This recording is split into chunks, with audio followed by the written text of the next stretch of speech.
For those of you who've seen the documentary, The Biggest Little Farm, you may recognize where I am right now. This is Apricot Lane Farms, founded and built from the ground up by Molly and John Chester, whom I've been lucky enough to call not only my employers, but really a steady source of support and encouragement of my artwork over the 5.5 years that I've known them. John and Molly are both high-level creatives, and that's always inspiring to be around. But it's the specific focus of their creativity that has had the biggest impact on me and my work. Because although I can't necessarily draw a straight line to it, I don't think that there's any coincidence to the fact that after knowing them for as long as I have and learning from them about creating a vibrant ecosystem and biomimicry and the components of a healthy, rich soil, that the focus of my work took a turn toward raw earth elements. So when Molly and I first spoke about doing some pieces involving elements from the farm, I was really excited. This project is a dream come true for me. It's quite simply, on canvas, a visual melding of elements of their regenerative farming practices and my abstract painting process.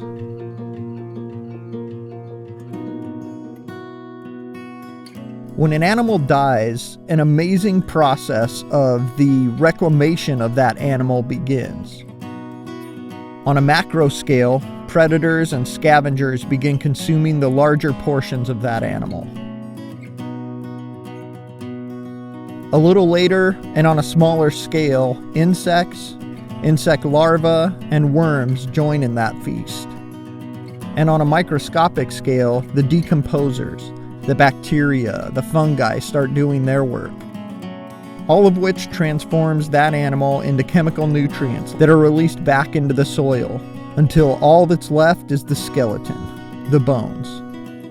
In the spirit of not only using every part of that animal, but honoring that animal, honoring the life that it lived, I'm putting that final skeletal component to use.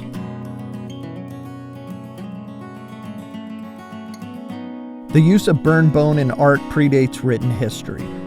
Bone black as a paint pigment specifically has been found in prehistoric cave paintings, ancient Egyptian tombs, and Greek art dating back to nearly 1200 BCE. It's been identified in everything from Paleolithic stick figures to the works of the Renaissance masters, and now it's found its way into my work.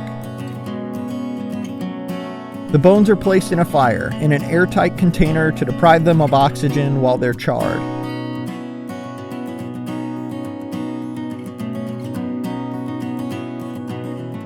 That charred bone is then ground into a fine powder. First, by mortar and pestle, and then, after water is added, a finer grind with a glass muller.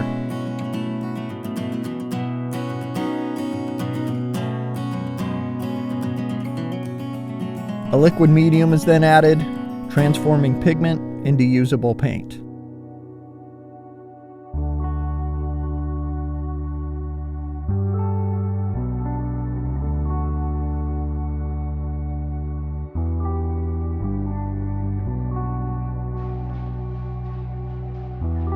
My painting process was birthed out of the frustration of a personal tragedy. As I've worked through that tragedy, it's become a larger exercise in the relinquishing of the myth of control. I don't use any knives or brushes. I don't picture an image in my head and impose that image onto the canvas.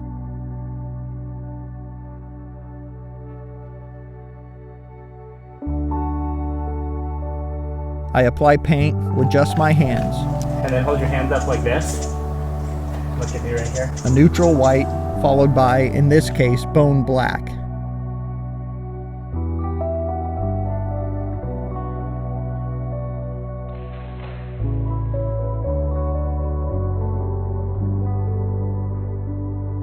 The contrast of these two colors is soon softened as I slam that canvas against the ground, pulling them together into a subtler gray.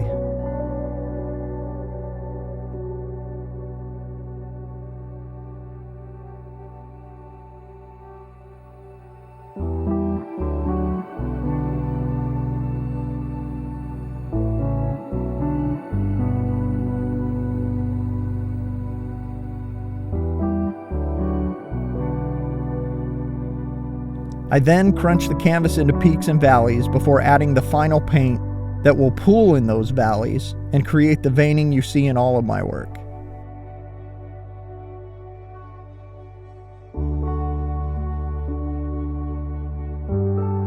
Then, much like they do with the acres of orchards and the garden beds on the farm, I pull my hands away.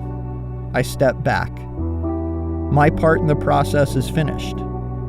And now it's nature's turn to do whatever nature chooses to do with the final step, the final result. Perfectly imperfect.